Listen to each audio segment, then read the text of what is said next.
ሰላም ቤተሰብ እንዴት አላችሁ? ባለፈው በክፍል አንድ ቪዲዮ የአማርኛ ፊደላትን ከመጀመሪያ ከሀ ጀምረን ምን ይመስላሉ ሀ ለና ሐምሩሃ። ዛሬ ደግሞ ሶስቱንም በአንድ ላይ ለማስታወስ ያክል እንመለከትና ቀጥለን በየናቸው በእነዚህ በሶስቱ ሆሄያት ወይም ፊደላት ቃላትን እንመሰርታለን ማለት ነው። ቃላቶቹ የሚመሰረቱት ከሆሄያት ነው። በነገራችን ላይ ቃላትን ስንመሰርት የራሱ የሆነ ሕግ አለው።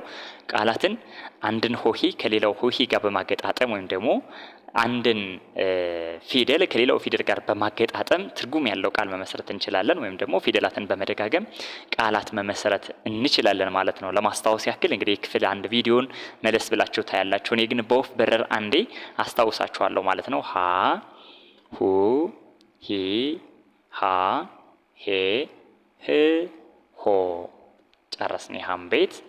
ለን ደግሞ እንመለከታለን። ለ ሉ ሊ ላ ሌ ል ሎ። ልብ በሉ በደንብ ተመልሳችሁ ያያችሁ እናንተ ሐመሩሃን እኔ ሀ ሁ ሂ ሃ ሄ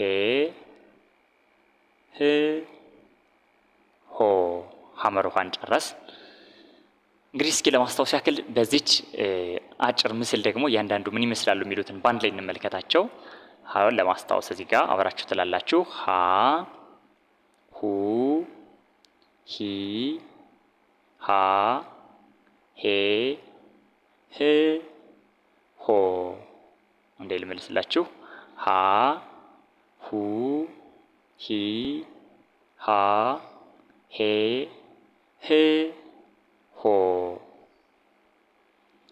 ለ ሉ ሊ ላ ሌ ል ሎ። ልመልስላችሁ አንዴ። ለ ሉ ሊ ላ ሌ ል ሎ። ተመልከቱ ሐመሩሃን ሀ ሁ ሂ ሃ ሄ ህ ሆ። አንዴ ልመልስላችሁ። ሀ ሁ ሂ ሃ ሄ ህ ሆ። ስለዚህ እነዚህ ቀደም ብለን ያየናቸው የአማርኛ ፊደላት ናቸው። እንዳልኳችሁ የራሳችሁን ማስታወሻ ደብተር ይኖራችሁ፣ እስክርቢቶ ይኖራችሁ። ስለዚህ በየቀኑ መሰራላችሁን ቪዲዮ ጥንቅቅ አድርጋችሁ ከጻፋችሁ እመኑኝ አማርኛ ቋንቋን በትክክል ማንበብ፣ መጻፍ፣ መናገር ትችላላችሁ ማለት ነው። ስለዚህ ቅደም ተከተሉን ጠብቄ ስለሆነ የምሰራላችሁ በጥንቃቄ ነው የምሰራው። ሙሉ የአማርኛ ቋንቋ እውቀት እንዲኖራችሁ መሆን ትችላላችሁ ማለት ነው። ስለዚህ እየጻፋችሁ ቢሆን ጥሩ ነው። መጻፍን እየተለማመዳችሁ ሀ አሁን ይችን በሶስት ሰንጠረዥ አድርጋችሁ ጻፏቸው። ሀ ሁ ሂ ሃ ሄ ህ ሆ። ለ ሉ ሊ ላ ሌ ል ሎ።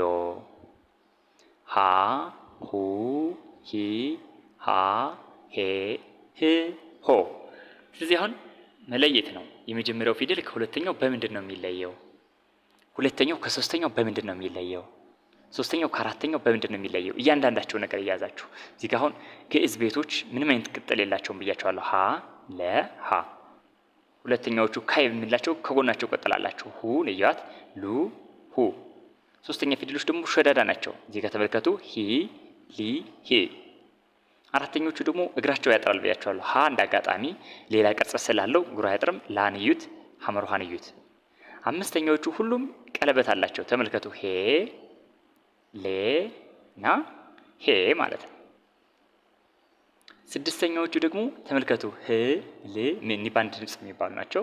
ሰባተኛዎቹ ወይ እግራቸው ያጥራል ወይ ደግሞ ቀለበት ነው ሊኖራቸው የሚችል ሆ ሎ ሆ። ስለዚህ እያንዳንዱን ቅርጻቸው ምን ይመስላል የሚለውን በጥንቃቄ እንድትለዩ ፈልጋለሁ ማለት ነው። እንግዲህ እነዚህን ካየን ወደ ቃላት ምስረታ ደግሞ እስኪ እንሻገር። ዛሬ በቃላት እንግዲህ መግቢያ ላይ እንደተናገርኩት ቃላትን በሁለት መልኩ መመስረት እንችላለን። አንደኛ አንዱን ሆሄ ከሌላው ሆሄ ጋር በማጣመር ለምሳሌ በላ ለማለት በን አመጣለሁ፣ ላን አመጣለሁ በላ ብዬ ቃላት መመስረት ቻልኩ ማለት ነው። ስለዚህ ቃል አንድን ሆሄ ከሌላው ጋር በማጣመር ትርጉም ያለው ቃላት መመስረት እንችላለን ማለት ነው። ሄደ ብል ለምሳሌ ሄን ከሀ ቤት አመጣለሁ፣ ከደ ቤት ደግሞ ደን አመጣለሁ። ሄደ ትርጉም ያለው ቃል መሆን ይችላል ማለት ነው። ሁለተኛው ደግሞ ቃላት የምንመሰርትበት መንገድ ራሱን ሆሄያትን በመደጋገም ነው። አንዷን ለብቻዋ ሆሄ ብለን ነው የምንጠራት ማለት ነው። ለምሳሌ ስስ ብላሁን ስ ልል ብላሁን ልል። ስለዚህ ሆሄያትን በመደጋገም ቃላት መመስረት ቻልኩ ማለት ነው። ስለዚህ እኛ አሁን እናንተ እስኪ በሀ ቤት መስርቱ። ዛሬ በሀ ቤት ምን ብላችሁ ቃል ልትመሰርቱ ትችላላችሁ? እስኪ በሀ ቤት መስርቱ፣ ጻፉ። እስኪ ሀን ጻፉ፣ እስከ ሆ ድረስ ጻፉና እስኪ መስርቱ። ምን ሚል ቃል ልትመሰርቱ ትችላላችሁ? ቪዲዮውን ፓውዝ ያደረጋችሁ እየመሰረታችሁ ማለት ነው። ተመልከቱ። በሀ ለምሳሌ ይኸው ሀ ሀብት፣ ሀቅ፣ ሀሴት፣ ሀገር፣ እዚህ ጋር ሀሳብ ብዬ መመስረት እችላለሁ። እናንተም የራሳችሁን እየመሰረታችሁ እዚህ ጋር መከታተል። ሁ ተመልከቱ። እዚህ ጋር ሁከት፣ ሁለት፣ ሁኔታ ብዬ መመስረት እቻለሁ። በሂ ተመልከቱ። ሂሳብ፣ ሂጃብ፣ ሂድ ማለት ቻልኩ ማለት ነው። እናንተ የራሳችሁ እንድትመሰረቱ ነግሬያችኋለሁ። በሀ ይኸው ሀሳብ ተመልከቱ። በሀ ሀምሳ፣ ሐምሌ በሀ ማለት ነው። በሄ ይኸው ሄደ፣ ሄለን፣ ሄኖክ ብዬ መመስረት እችላለሁ ማለት ነው። ሄክታር ማለት ይችላል። በጣም ብዙ ቃል በነገራችን ላይ በጣም ብዙ ቃል መመስረት እንችላለን። እናንተም የራሳችሁን የመሰረታችሁ ሂዱ። በህ ተመልከቱ። ህ ብር፣ ህ መም፣ ህ ሊና፣